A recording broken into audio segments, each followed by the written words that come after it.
people attending Racing for Recovery for the first time tonight.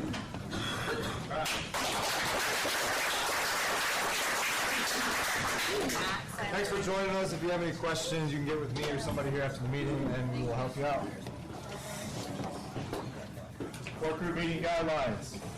Thank you for attending the Racing for Recovery support group meeting.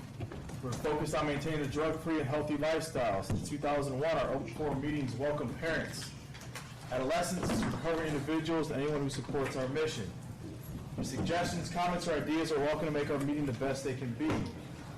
The Racing for Recovery support group meeting is a cutting-edge alternative to what is currently offered by combining substance abusers, families, friends, and the public at large. We have created an environment that is beneficial to everyone who has been affected by alcohol or drug addiction. Number one, meeting start time, 7 o'clock. Please be on time.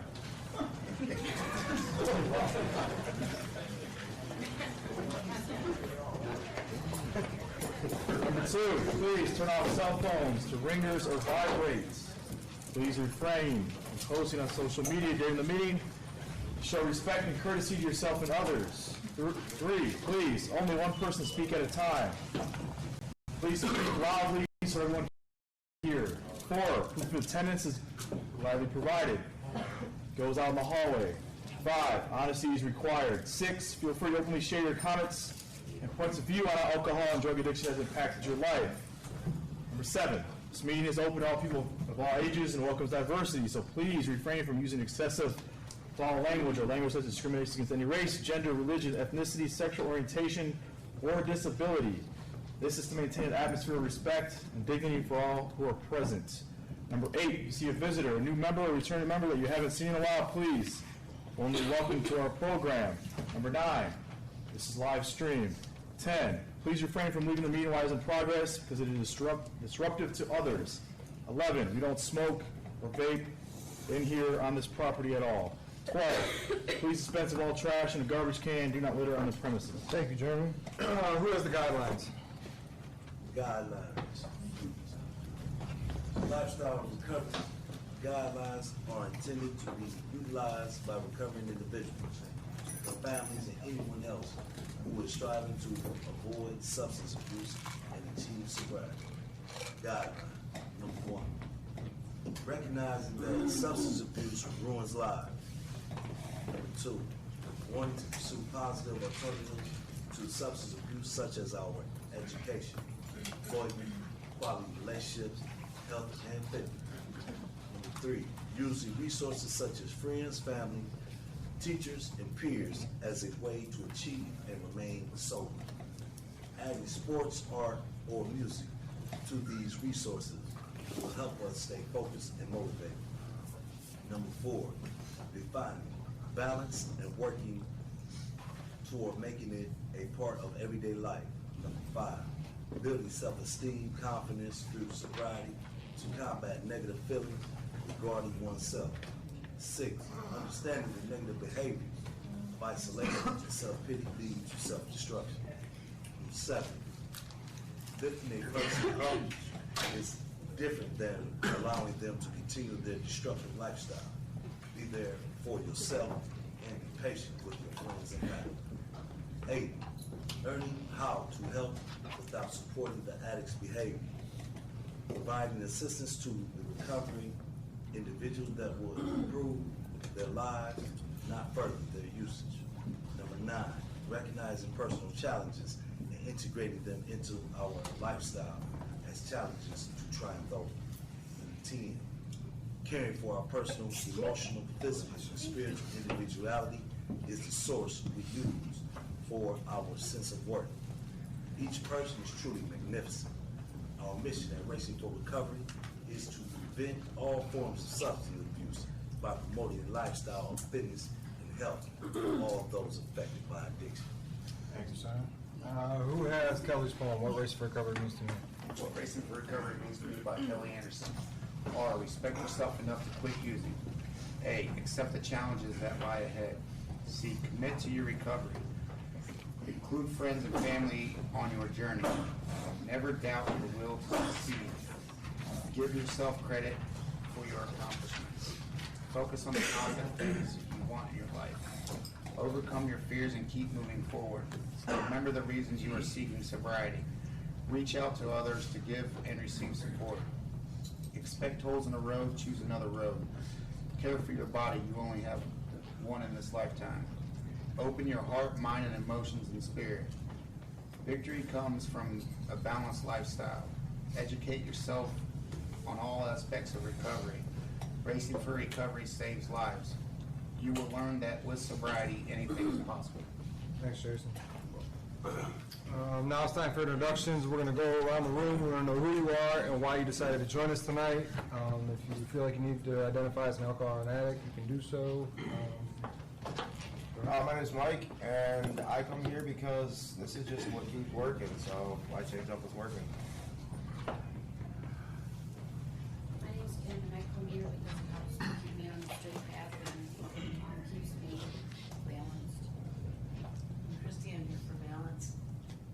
Amy, I'm here so I don't have to be alone. Oh, I'm Tamara. I'm here for support and some other ways to build, well, learning ways to balance my life through other people's stories. I'm Steve, I'm here to listen and learn. Michael, I'm here to change my life. Ken, just to get out of the house. I'm Allie. I'm here for direction. Justin here for structure and peer support. Adams, here to stay sober and continue bettering my life. James, here to find myself. Joe, here to live. I'm Brittany. I'm here to change my life. Mike in the corner, I'm here for a better life. Chris here for support.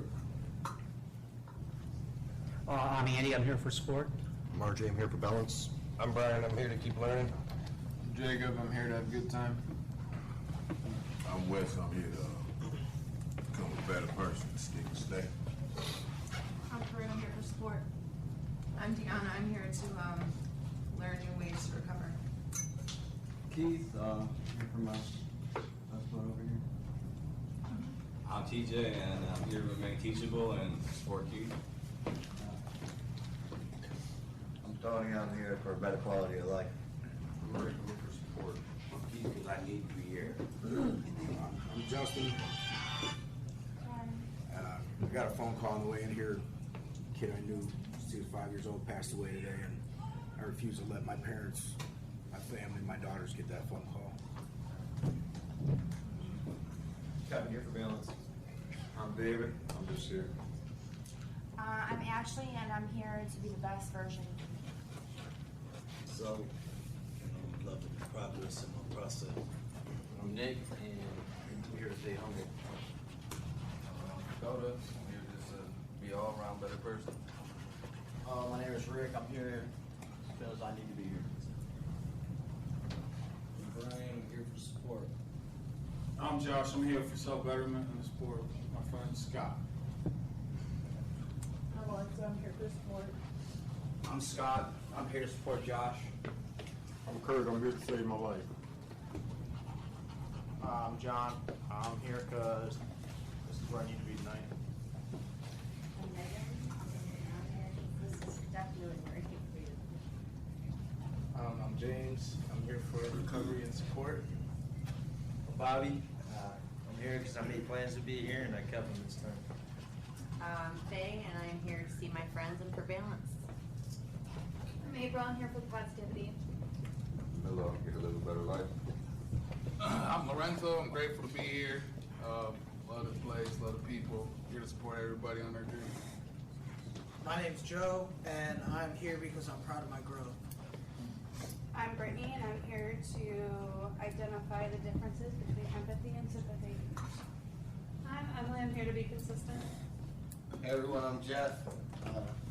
I'm here because ever since my ass has been in this seat, I haven't been a failure. Hi, I'm Ricky. I'm here for stability, balance, and recovery. I'm Jason, I'm here because there's no better place to be on a Monday. I'm Draven, I'm here to learn balance. I'm Dan, I'm here to give and get support. I'm Tiffany. I'm here for positivity and to just gain more knowledge on how to live a better life. And my name is Jeremy. Racing for Recovery is absolutely a big part of who I am and how I carry myself. obligated myself to be here every Monday, so I'm here. And my name's Dustin. I'm here to stay connected, and like Jeff said, since my ass has been in this seat, my life has consistently gotten better. So, yeah, that's why I'm here tonight. Who's got the answer? Got it. Bobby's got it. The answer by Donald D. Carr. Running from the misery, trying to escape the pain. As I approach the light of hope that lies before me, each step overwhelms me, every breath sears my throat. I ache, my body rebels against me, my memories torment me. Agony has become my closest companion. My demons mock me as I dangle helplessly above the abyss of alcohol and drug abuse. The voices all sound the same, criticizing, accusing, blaming me for what has happened. They don't understand. They don't care who I am. I'm a human being, full of thoughts and feelings. I'm worth saving. Just show me the way. At last, I reach the light of promise. There stands the answer. Open arms, understanding smiles, looks of trust. And so it begins, racing for recovery. Thanks, Robbie. Announcements? Anybody know anything I don't? No? We got 3 more books up here if anybody forgot a book, didn't bring a book. Don't all rush at once. There you go, Jared.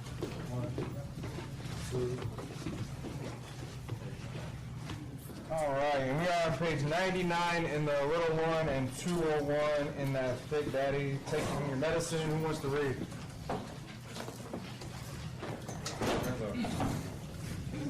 Taking your medicine. Brutal math of addiction forces you to make choices that no parent or sibling should have to make. I think that might be one reason that some loved ones are slow to come back. Your addiction gives them no choice but to be heartless and cruel. It changes them nearly as much as it changes you. The best tools when you're trying to make amends are the ones I mentioned earlier, empathy and humility. Practice this phrase in the mirror. I apologize for what I did to you. I empathize with your feelings, and I want you to know that I never intended to hurt you. When a substance abuser can get to the point where he can see the actions of family and friends as responses to his addiction, he can begin to forgive himself and his loved ones. It's common for recovering addicts to be angry at loved ones for actions that were completely justified. Withdrawing financial support, checking them into a hospital or rehab, calling the police. When you begin to see those actions from the perspective of family members trying to survive, you can let that anger go. Self-forgiveness is another recurring theme in recovery. Not only is it important to have humility and empathy for the loved ones that you've hurt, but for yourself as well. Dysfunctional self-talk is self-pitying and angry. Healthy self-talk is understanding and empathetic. Yes, you made a mistake, but you were in the grip of an addiction. You made a terrible choice, but the biological fact of chemical dependency doesn't discriminate. It's taken out the strong, the rich, the famous, and the powerful. What makes you any different? When you're humble enough to understand that you fell victim to something irresistible, you can begin to forgive yourself. And give yourself credit for having the courage and strength to escape. This is about being educated and spiritually awakened. When we as substance abusers continue to get better for ourselves, people will come back. I've experienced it and seen it many times with others. Families can heal. It happens every day. But it's up to both sides to heal individually before they can heal collectively. One thing is certain, no matter how hard you work, no matter how much you listen and how much you humble yourself, there will come a time when you will be terrifyingly certain that the people you love will never come back. It happens to everyone. It happened to me. To this day, my parents have never been to a race and recovery support group meeting. My stepmother doesn't want anything that reminds her of the past. My dad is just at the point where he's sick of dealing with all of it. He'd rather I just keep doing what I'm doing and leave them out of it. I can understand that, and I certainly have to respect it. That doesn't mean it's easy. We addicts are overly eager that our people will come back so we can show them the progress we're making. We're like third graders who've gotten an A on a test and can't wait to bring it home to show mom and dad. So at first it's perplexing when our loved ones don't immediately embrace our new life. Then it's frustrating. Then it's frightening. Then we start wondering if they will come around in time. This is normal. This is also the time that you have to trust the process. Thank you. All right, I think all of us can relate to that, right?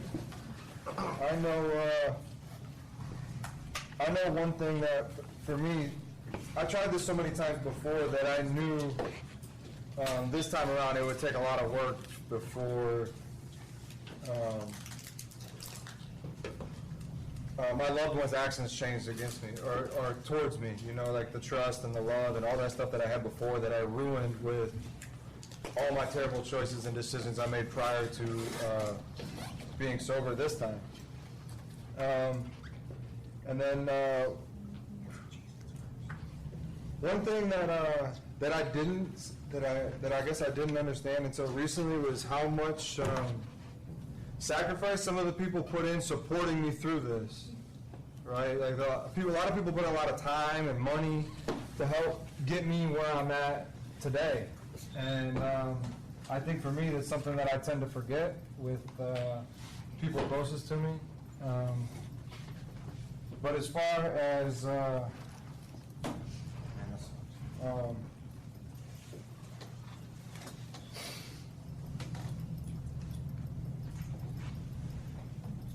you know, there's still people in my life that haven't came back. I got 2 brothers that I haven't talked to in 6 years, 7 for one. And I might never talk to them again, you know?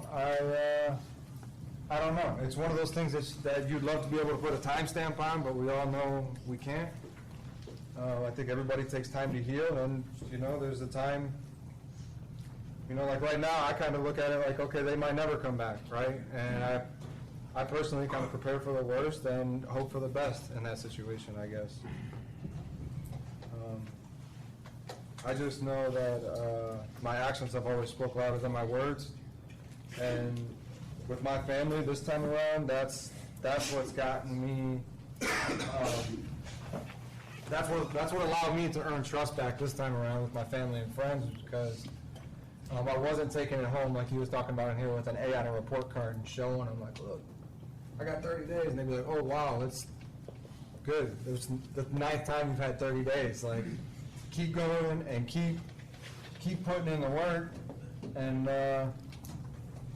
you know, thankfully for me, that's changed a lot of people's outlooks on me today. Let's see, we got Jason. I will say it's kind of selfish, but like this time through sobriety, I've been looking at it like, I mean, I guess it's kind of humbling. Like, I'm going in it like I'm not trying to look for anybody else's praises. By me doing what I'm doing, I've been sober for 3 years, 1 year, stuff like that. So I even did it the other day. Like, I didn't even know how many days I was sober, and like looked up when I checked myself into Arrowhead or whatever, and was like, well, I've already been sober for three months. So I was like, I mean, it's an accomplishment, but it's like, you said it before in here, or somebody said it before in here, like, but does that make up for the 20-something years of havoc that I've wreaked in my life, and the people I've hurt, and, you know, done stuff too, and it's like, so I've like been looking at it like, why put a time on it and stuff like that, and people's gonna see, people that I don't want back in my life just ain't gonna be there, and that's the way I've been looking at it, and people that see me changing and bettering myself are gonna come back, because that's just, you know, they see me doing well, so they want to be around that instead of being around the asshole me and the person. Of course, you can vouch for that. You know, I'm a totally different person when I'm not drinking and stuff like that, and other people see that, and I feel like you should focus more on yourself and making yourself happy than you should trying to impress someone else or bringing home your A+ and, right, you know, wearing your floaties now and made it and stuff like that. But that's it. Well, when you told me about your son the other day, right? Is that like my new dad, right? That's good stuff. And I want to say something real quick before we go to this Brittany and then the other one. You know, 30 days is an accomplishment, right? So if you have 30 days, like, that's awesome. But for me, I have messed it up so many times that I wasn't, for me to go to my parents or whoever I love this time around and be like, look, I got 30 days, they were like kind of rolling their eyes like, okay, when's he going to mess this up again, right? So I wasn't diminishing anybody's time. 30 days, if you have 30 days, that's awesome. Brittany. So that little section that Todd's talking about how, you know, his parents, you know, they want me to just keep doing what I'm doing, but they don't want any part of it. I feel like that's where, like, a lot of my family is at. I mean, I've been at this for almost 14 months now, and there's still family who won't, like, entertain conversations with me. Or or will like have it phoned out and ready to record some dumb shit that I'm doing at a holiday party just to prove I'm not doing what I need to do. But then there's others who are starting to reach out. Hey, if you want to meet up at Target, we'll go shopping for September for her birthday. Or, just popping in. Hey, saw this post on Facebook. How are you doing? You seem like you're doing good. Just having a conversation where they wouldn't have had that conversation before.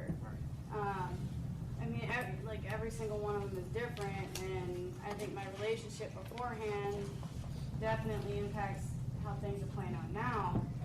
And people show their support in different ways. Like with my mom, my adopted mom. As long as you're doing what you're doing, I'll do what I can to, relieve some of the burden in some way. Whether that's watching kids or helping with a car payment, and bills are crazy. As long as she's seeing that I'm doing what I'm doing, she's going to do that. Otherwise, she'll let me see. And she'll be happy to take the kids in the moment that I have it. But I've been successful so far. So I didn't really get the empathy part until I had to, make a hard decision for myself, or tell somebody that they couldn't come home one night. Even though it was the hardest thing to do, I got it. Everything clicked in those moments, and now I have empathy for what I put my parents through, and how I made them feel, because there was a point where I felt that way. And you just have to let things play out after you make that decision, and the only person that can show that there's going to be change is that person or myself. And I'm going to continue doing what I can to build those relationships, but I know that's going to take a hell of a lot more time than just 14 months. I've spent the last, Jesus Christ, too many years, just hurting people, tearing them to shreds because I felt shitty about myself. That was the best way that I could deal with my own pain, is I tore them to shreds. Emotionally, mentally, occasionally physically, depending on the circumstances. And being that kind of a bully, being that kind of a person, I know that there's relationships I might not get back. And I have to accept that. And I just gotta keep continuing focusing on myself and hope that one day they'll see that that I'm making a change for the better. Brittany. So here it says the biological fact of chemical dependency doesn't discriminate. It's taken up the strong, rich, famous, and powerful. What makes you any different? And in my life, this is holds very strong to me. I feel like I need to be that voice because I grew up in a good family and I didn't have abuse, and I was a critical care registered nurse in the ICU. So no one would have ever thought that this would have been me sitting in this seat. I'm just trying to be that voice that goes out there and says, this stuff does happen to anybody. And I don't know why, but people think, I always thought that because I was a nurse, that I would have my addiction under control, that I would never let it get the best of me. And it's so not true. It doesn't matter who you are. So, it's a big thing in my life to go out and share my story, because I feel like there's so many people out there struggling that won't admit or humble themselves to find out that, they need some help, because there's that stigma attached to what an addict is and is not. So, I don't know, that's just what stuck out to me in this. Thank you. TJ. Yeah, I mean, the reality of all the relationships that I have in my life, in some form or fashion, I molded them to what they are. You know, by the things that I've done, the things that I've said, how I've reacted to situations. You know, my mom, I think we've talked about this a lot, but you know, my mom, she used to lay awake at night and wonder if her son's going to be alive. You know, she'd worry about the out-of-area phone calls and think that it's going to be me dead.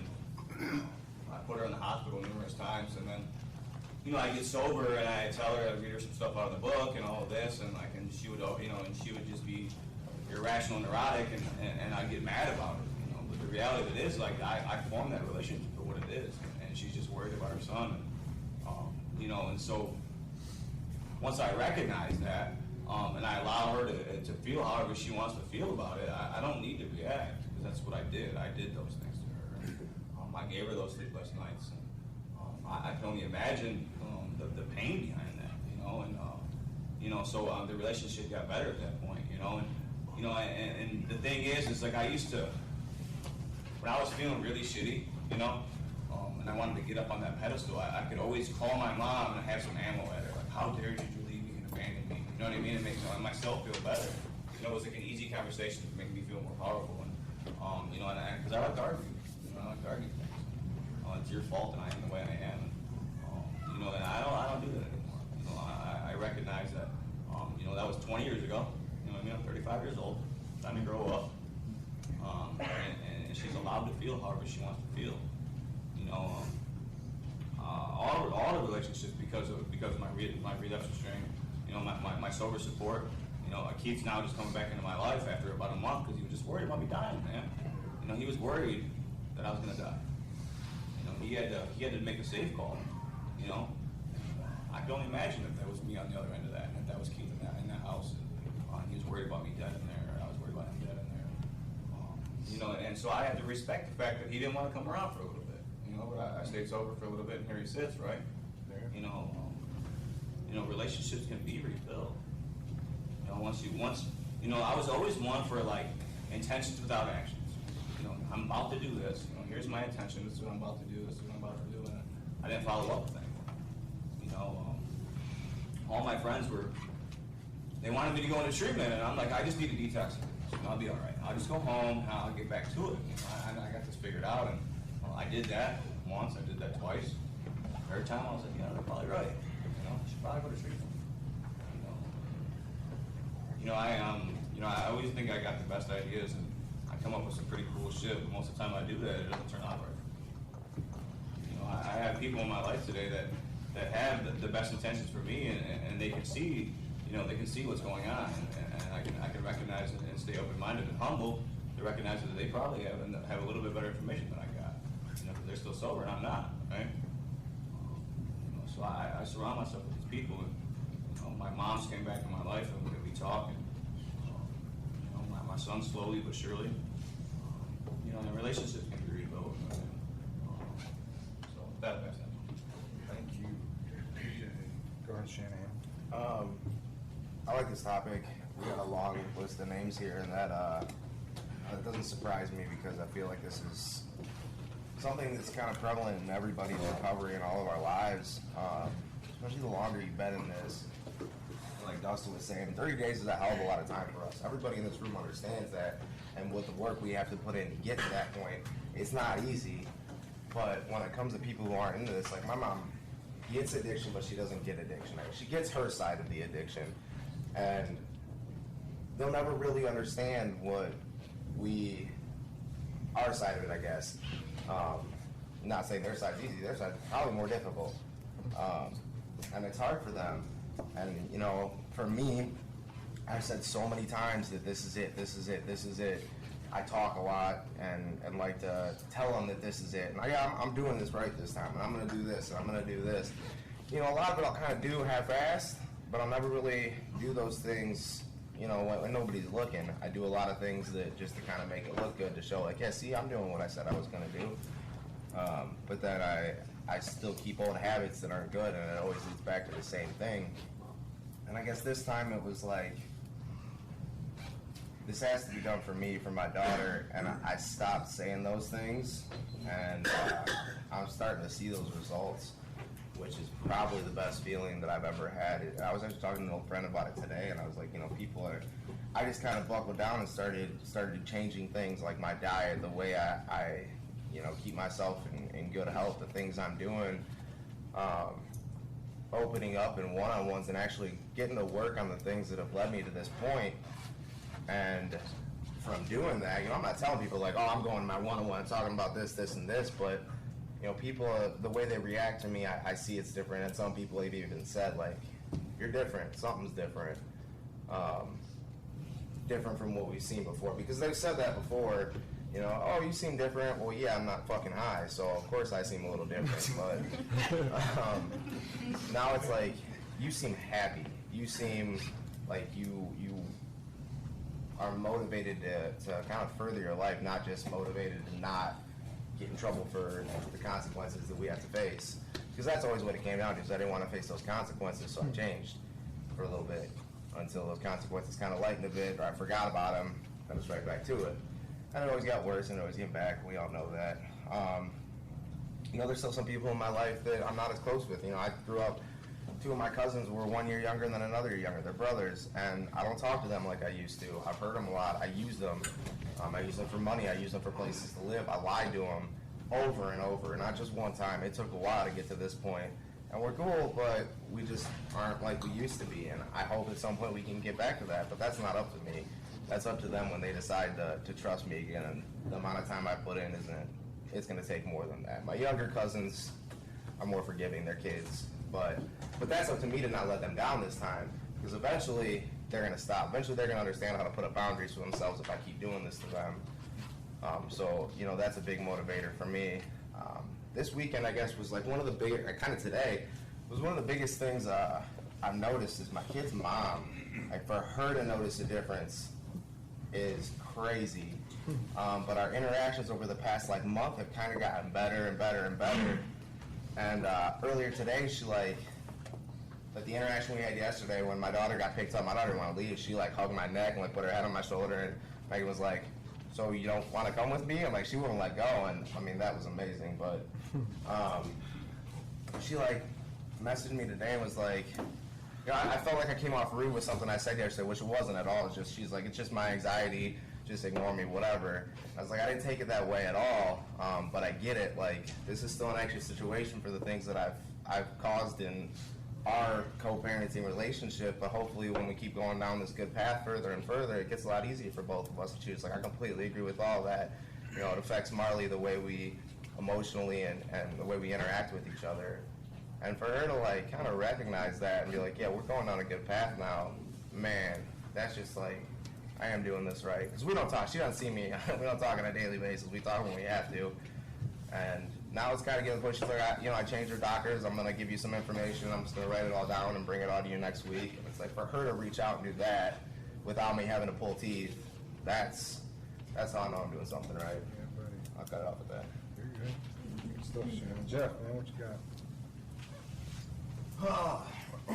Dustin, I really like what you said about not realizing what people have invested in you. I do realize it to a degree. I don't realize everything because I can't put myself into their eyeballs.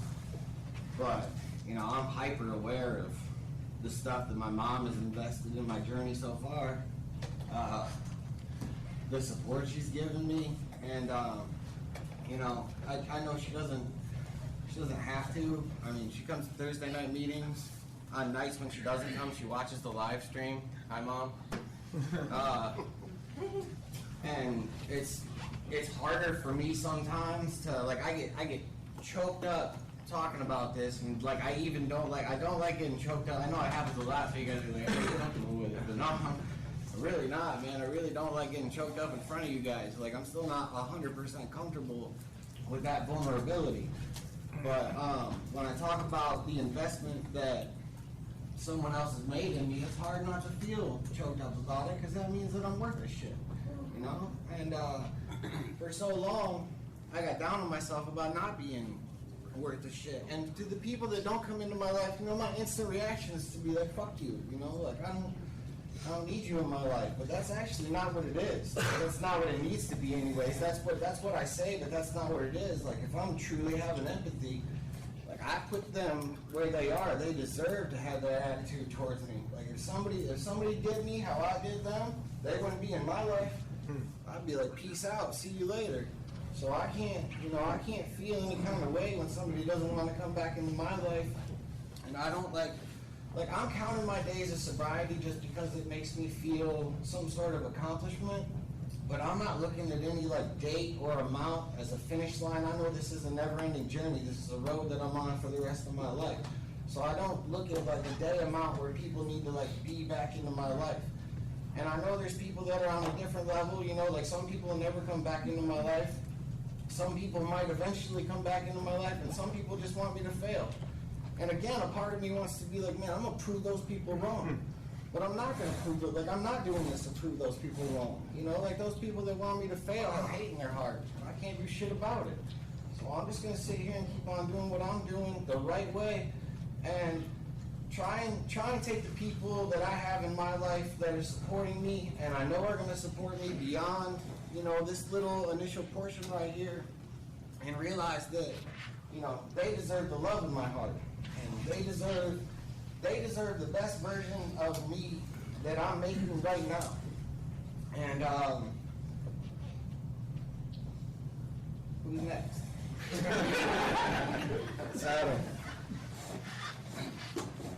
Out of all the times in the past, I had a lot of times that I attempted sobriety and all that, and I actually had the balls to be pissed off at the people that walked away from me, you know, and thought I was justified, you know, what kind of friends are they and all that, and never thought about if the roles were reversed, you know, how I would feel.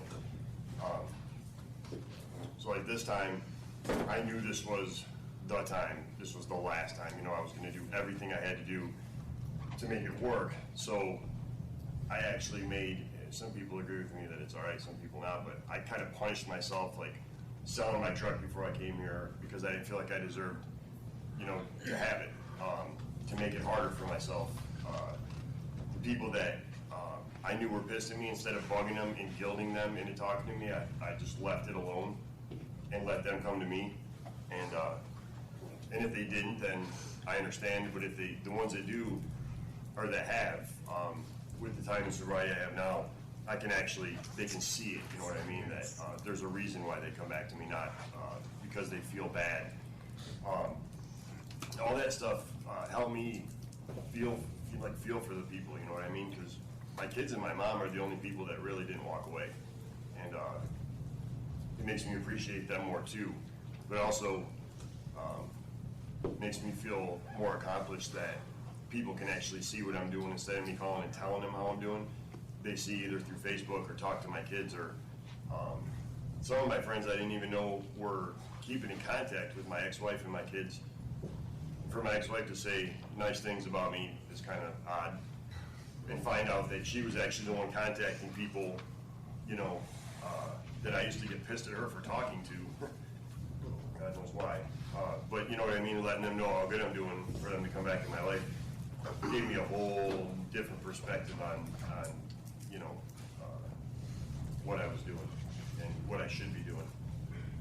Even though by not having a vehicle, that's all just BS anyway, it doesn't really matter, but it helped, kind of helped me be a little more humble and you know, focus a little more on what I really needed to do instead of screwing around, driving people places, doing all that stuff.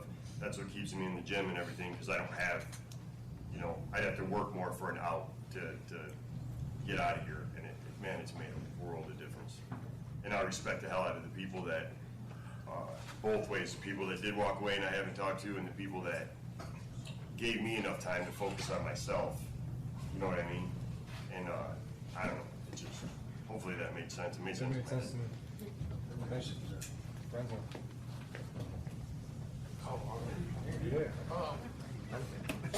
Yeah, so for me, that paragraph when they talked about common for recovering addicts to be angry at loved ones for actions that were completely justified, withdrawing financial support, checking in the hospitals, all that. When you begin to see those actions from the perspective of family members trying to survive, you can let that anger go. For me coming in here, like I come from a very big family, and a very big family that doesn't use, doesn't make the decisions, doesn't get involved in the lifestyle I was involved in. So like, when I came in here, when they kind of turned their back on me because of all the shit I did. And for the longest time, I was angry.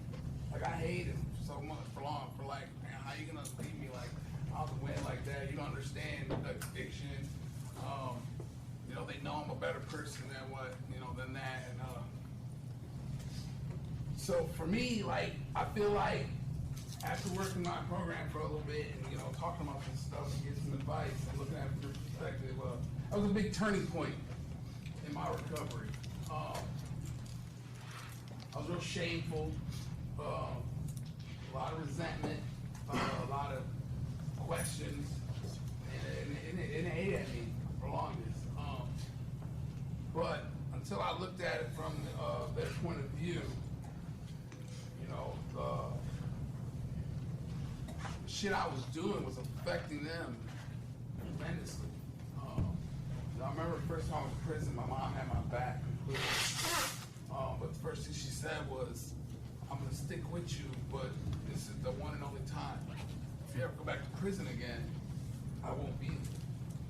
And she held to it. I went to prison 2 more times. So like, when I finally let that shit go, it was like a big weight lifted off my shoulders. I stopped asking stupid questions. Why did they do this? Why did they do it? Why did they leave me today? I love you, blah, blah, blah. And I had to really redirect that energy to fixing that problem. I know today, I'm a hell of a lot better, a hell of a lot more productive. All that shame is slowly turning into pride. No longer dwell on the bullshit I've done. No longer beating myself up, no longer blaming them, or even trying to figure out how they feel, because I probably never will know how they felt, because I obviously will never be in that situation. I'm always on the other end of that, the one doing the harm, the one doing the drugs. But it's definitely helped me a lot to let that shit go. I know for me, my big problem was my kids not being in my life. Now, even though it was a different situation, I chose not to be in their lives. I neglected being there. But at the same time, you know, I used to always think that I was a good father because my kids wanted for nothing. They went to school. They were smart. They had every toy they wanted. They were fed every day. I was there physically, not mentally. But I lost that for a little bit, and I got it back. I finally got it back, and the other day, my son made a comment, just a random. I'm sure everybody's kids say that, you know, you're the best dad in the world. For me, that was a big deal, because it's been a long time since I heard it, and I also now realize that it's not because I'm buying toys and beating them. It's because I'm doing what's right. Now when I spend time with him, I'm there mentally. There's I'm instilling positive things to him. I'm being a good role model. When he comes here and visits me, I didn't realize this until somebody pointed it out to me the other day. You know, we're playing pool. He was playing, and he'd make a shot, and he would look at it. I didn't notice it. But it kind of just goes to show, like even though I didn't realize he was watching me so close, he was. He knows a lot about my drug use, a lot about, you know, things I've done. You know, he's always been hard on me about, Dad, why you keep going to prison? You need to start getting back, why I give you a timeout, making little funny jokes, shit like that. And I know for me that's a beautiful feeling, man. It's a motivation for me today. I'm really looking at it from their point of view instead of mine. Instead of being selfish and always thinking about myself. Today I feel like I really give help. I really care about my kids and their moms look at me. Friends, people that are surround me. I give a damn what people think about me. I have a lot of pride in myself. I no longer say fuck everybody. You know, I'm gonna do me. They don't like it. They can deal with it. 'Cause that was a problem for me. But it's definitely, and lately, you know, I've noticed other people, and I struggle with it still, forgiving myself, feeling ashamed. I noticed, like he said, that's a very common issue for a lot of us. But it begins, like I finally realized it begins with making it right, to refocus that energy from blaming yourself to fixing yourself. Think about what we're doing today. Think about, you know, all the positive things that are going on. How much we care about ourselves. Care about my health. Care about my mental state. Care about my image. And that's a huge factor, man. I finally realized in recovery, like, we can't change the past.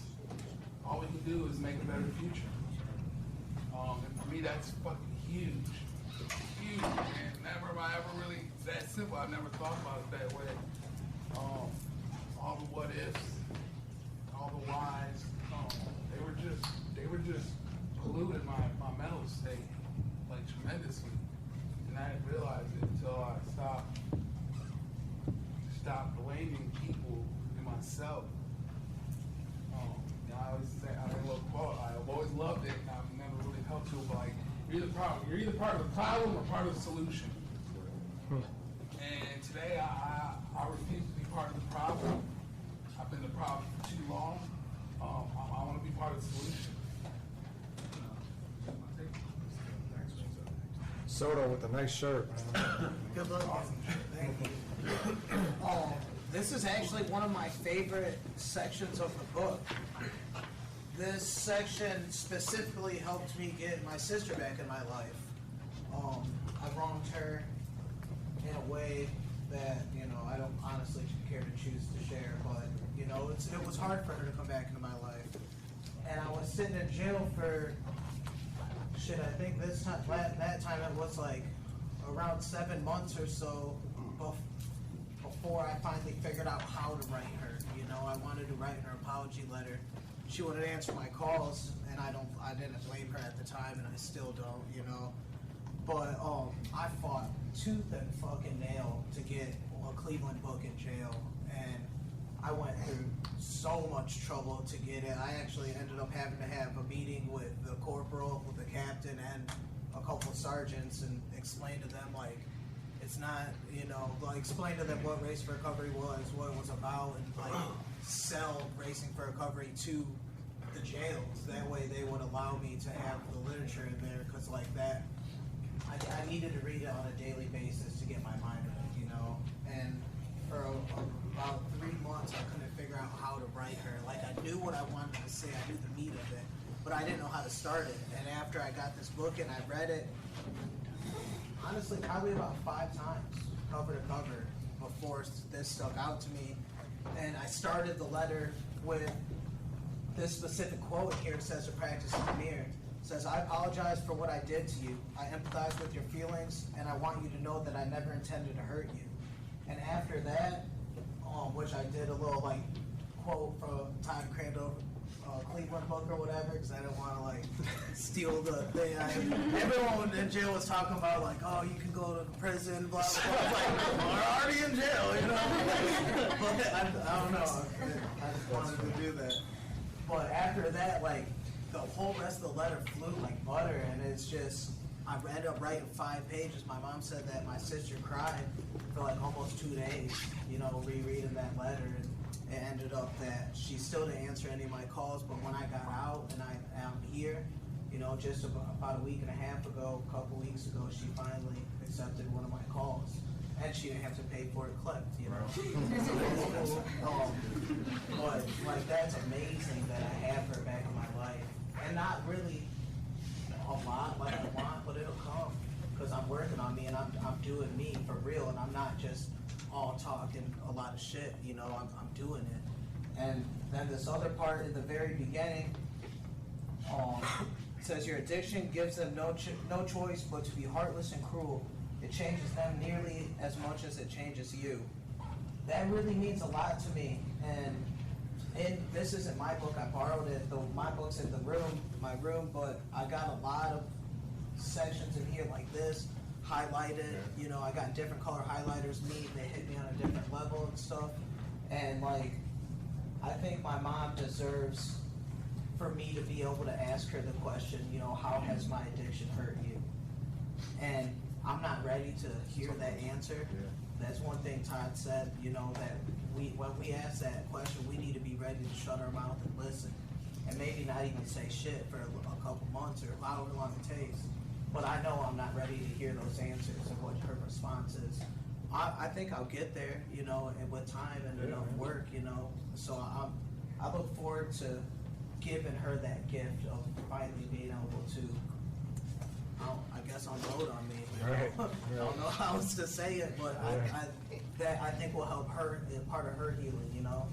And someone in this in not this specific meeting, but a little while ago, said something that I wrote down. Went back to the room and wrote down in my notebook I keep. They said every decision we make can redefine us, and that is so powerful. And just this past week, I've made so many decisions that are redefining and resculpting the man that I'm going to be. And in the beginning of the meeting, I said I'm proud of my growth, and this past week specifically, you know, I've proved to myself that I am worth a better life, and that I can do this. And like my effort and my struggle, and it's paying off, man. It's fucking beautiful. Thanks, Mr. Cite Your Sources. David.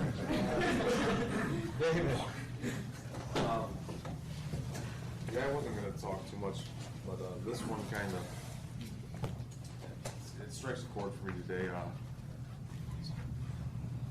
Yesterday, one of my best, there's a group of us that were like brothers. He passed away yesterday. And the last time I spoke to him, or we were talking, was 2 years ago. And, you know, that's when my addiction was real bad. And that's not, like, we fought, we got in a big fist fight about it. And we just didn't speak. I spoke to the other ones.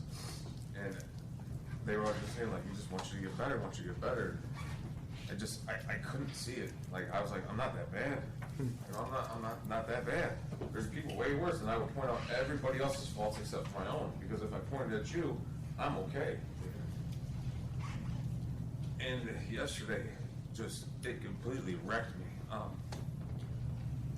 I'm falling to pieces right now. Like, I lost my uncle 3 weeks ago. We're burying them both next week. And it sucks, but in the same breath, it's really lit a fire underneath me to stay sober.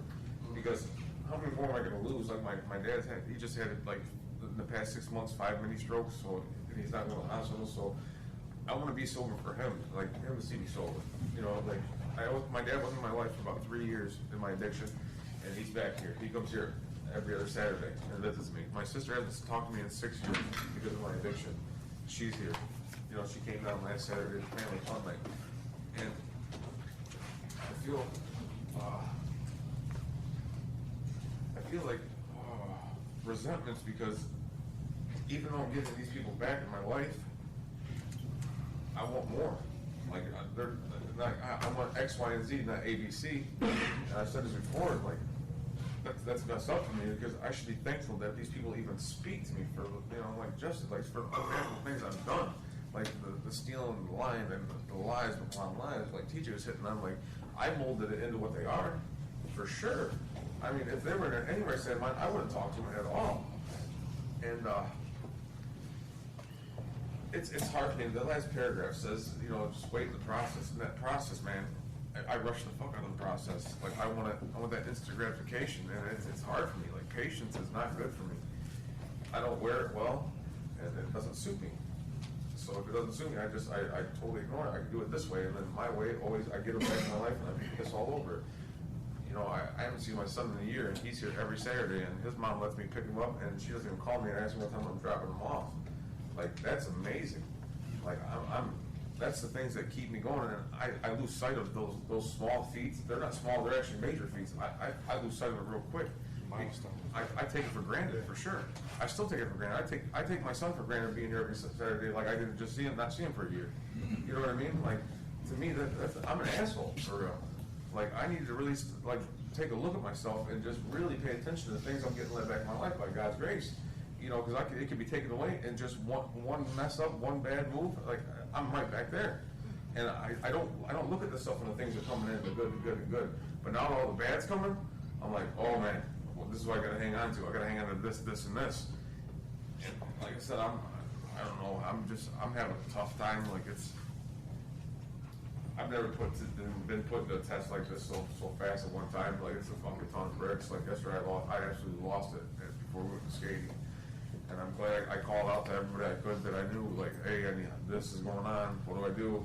And then we all went out. Like, this morning I was like, I'm not going swimming. I went 4:30, I'm up, like, making sure I'm staying obedient in the process that keeps me here, because I have something that works. Like, you know, you said we keep our ass right here, and that works for me.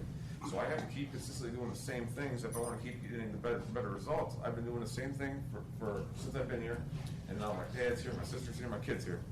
It can only get better, and I got to keep thinking of that during these hard times, man. And sometimes it doesn't seem like it's going so well, but man, I am truly blessed to have my family, my best friends in my life, and I'm going to be there. Like, that's a good thing for me.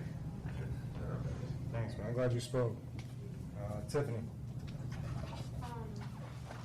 For me personally, I think taking responsibility for your actions is the biggest thing and the biggest step that you can do in your recovery, and understanding why your family acts how they act and what you did to them for them to act like that. And at first, like, I would get sober and I would look for like instant gratification. I would look for people to like recognize that, and like they would believe me I'm being sober, and then I was like, oh no, I'm just gonna do it again, like, you know, because nobody believes me anyway, so why keep trying?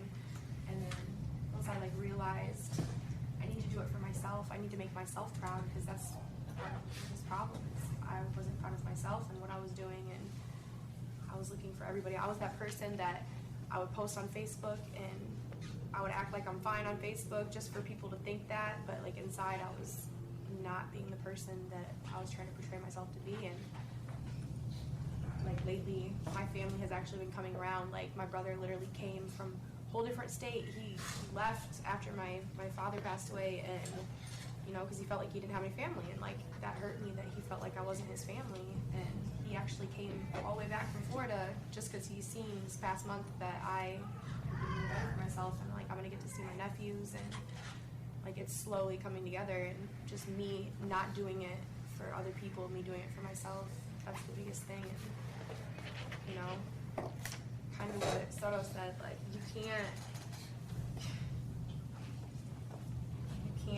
ask questions that you're not ready to hear the answer, because I did that and I heard some pretty hard stuff, like, and I really realized how much I hurt my family, and it hurt me because I'm the type of person where I'm an empath. I put my emotions in other people, and I put myself in their shoes when I'm sober. You know, I wasn't sober, I wasn't putting myself in their shoes, I was kind of just, you know, being selfish. And the fact that I am really trying to heal the relationships and like go to the problem, like what the problem was, you know, it's a show of growth, and that passed. Keith. Keith, when I got first sober, you know, I just wanted to be a good son, you know. I sold a dream every time I went to jail, and you know, everything in me wanted to be and stay sober, you know. I just couldn't. So this time when I came in, you know, I didn't do it for me. I did it for my mom and family. And then 2 years later, now I feel like I'm not a good son, you know, because life happened, you know. I work every day and yada, yada, yada, you know. But me being sober today has made my family stronger, helped my family grow. You know, at first, when I first came in, it was those small little wins that just kept piling up, you know, and then I first lost the gift pretty much, because I was, oh, well, they should be doing this. They should be doing that, you know. It was never what I wanted, you know, because it didn't happen right then and there, you know. And life's not like that, you know. You know, easy when you're sitting, in, this place and stuff, but it's a lot different out there, If everyone just did what I wanted them to do, it'd be great, And the person over there that said they only had 3 months sober, that's awesome, Hearing that thorough honesty of someone with 30 days, 3 months sober, that helps me more every day, Because if it wasn't for someone that didn't have that open hand for me when I came in, what's the gift of it, And that's why I keep going back, because that thorough honesty, that's what I live off of today, And, I still try to be a good son today, but, I could always do better. I look at that with anything in my life today, I could always do more, I never just try to stay straight and narrow, I'm always trying to grow today. And when I am sitting in my shit, that's when life kicks me in the ass, No doubt that. Thank you. We got Shanny real quick, and then we got home. I'll make this real quick. I thought about when Joe was talking about the letter he wrote. I shared where I'm at with my kid's mom right now. Back before June of last year, I was getting my daughter 3-4 times a week. We were on great terms. And then June 18th, I OD'd the day after Father's Day, after she let me take her alone for the first time. She still had control then, and she let me do that. And the next day I OD'd, and I'm telling her, I just OD'd, I'm going to 30-day rehab, and her response was, I don't have any words for you right now. And I went into that inpatient rehab, and I knew I was done, and I was going to figure out how to make it done this time. So I sent her a letter telling her all that, and I'd love it if you brought Marley up to see me, and can I see her when I get out, blah, blah, blah. My parents gave it to her, no response. I get out and ask if I can come see her before I go into the sober living that I'm going into, no response. And I'm getting pissed about these things that she's not doing this for me and let me do this. So then, maybe a couple weeks later, I sent her this long email, please let me see her, I miss her so much, I told you I'm done this time, blah, blah, blah. And her response is, I thought you were done for good last time. And man, that hit me. And I still got pissed that she wouldn't let me see her. Looking back at that right now, how dare I get mad that she wouldn't let me see her? Look what the fuck I put her through. That, you're right, I bitched about it to you. That's crazy. And I don't know, I guess it's hard to see it when we're that early on, why we hurt them and why they're like that. Just give it time, understand where they're coming from, and it gets better if you just keep doing the right stuff. Who's got the autobiography? Autobiography in 5 short chapters. Joe. I walk down the street. There's a deep hole in the sidewalk. I fall in. I am lost. I am hopeless. It isn't my fault. It takes forever to find a way out. I walk down the same street. There's a deep hole in the sidewalk. I pretend I don't see it. I fall into it. I can't believe I am in the same place, but it isn't my fault. It takes a long time to get out. I walk down the same street. There's a deep hole in the sidewalk. I see it is there. I still fall in. It's a habit. My eyes are open. I know where I am. It's my fault, or it is my fault. I get out immediately. I walk down the same street. There's a deep hole in the sidewalk. I walk around it. I walk down another street. Thanks for coming, everybody.